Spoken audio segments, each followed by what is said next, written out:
भारत की जवाबी कार्रवाई के बीच पाकिस्तान को बड़ा झटका लगा है। पाकिस्तान को शुक्रवार को यह एहसास हो गया कि उसकी सबसे भरोसेमंद लाइफलाइन भी अब छीन ली गई है। इतिहास पर गौर करें तो पाकिस्तान इस भरोसे से भारत के साथ टकराव में रहा है कि अगर हालात मुश्किल हुए तो अमेरिका उसकी मदद करेगा, जिसके पास वह SOS लेकर दौड़ा चला आएगा।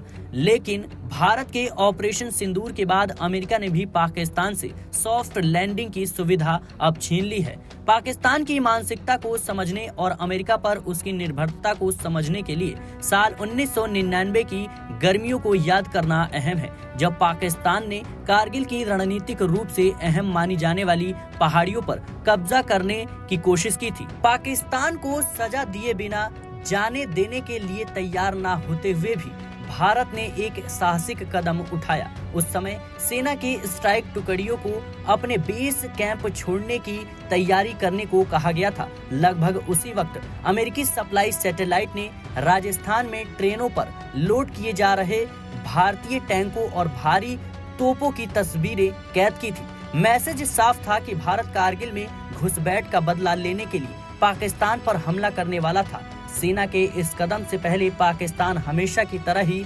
इनकार और धमकी की रणनीति अपनाता रहा था। सार्वजनिक मंचों पर नवाज शरीफ सरकार कारगिल में पाकिस्तान की भूमिका से इनकार कर रही थी। साथ ही वह यह भी संकेत दे रही थी कि अगर भारत ने संघर्ष को बढ़ाने की हिम्मत की तो परमाणु विकल्प भी अपना सकती है। लेकिन जैसे ही शरीफ को भारतीय सीमा पर हलचल के बारे में पता चला तो उन्होंने अमेरिकी राष्ट्रपति बिल क्लिंटन से मिलने की इच्छा जताई। बैठक में शरीफ कारगिल से अपने लड़ाकों को वापस बुलाने और नियंत्रण रेखा पर स्थिति बहाल करने पर सहमत हो गए। 12 जुलाई को शरीफ टीवी पर देश को समझा रहे थे कि अब घुसपैठियों का कारगिल में रहना जरूरी नहीं रह गया है। इसके तुरंत बाद कारगिल में संघर्ष खत्म हो गया।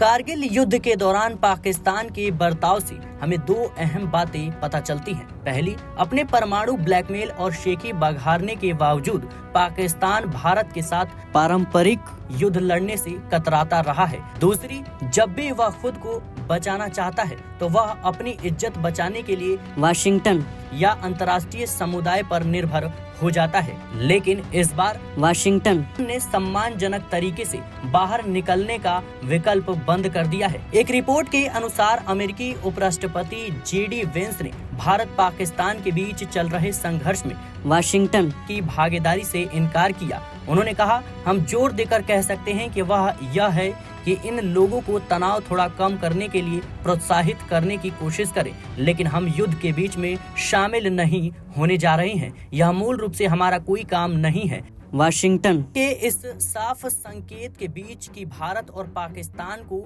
मामलों को सुलझाने के लिए छोड़ दिया गया है। अब तक पाकिस्तान का समर्थन सिर्फ कुछ ही सहयोगी देशों तक सीमित रहा है, मुख्य रूप से चीन, तुर्की और अजरबैजान। यह पाकिस्तान के बढ़ते अलगाव को दर्शाता है, क्योंकि सऊदी अरब और UAE जैसे पारंपरिक सहयोगियों ने संतुलित या भारत समर्थक रुख अपनाया है। पाकिस्तान अपने सहयोगियों पर बहुत ज्यादा निर्भर हो गया है। उसकी कमजोर अर्थव्यवस्था, बढ़ते कर्ज का बोझ, खैबर पख्तूनख्वा और बलूचिस्तान में अशांति और कमजोर राजनीतिक नेतृत्व ने भारत के साथ पारंपरिक युद्ध को अस्थिर बना दिया है। Bureau report, media 24/7, Delhi.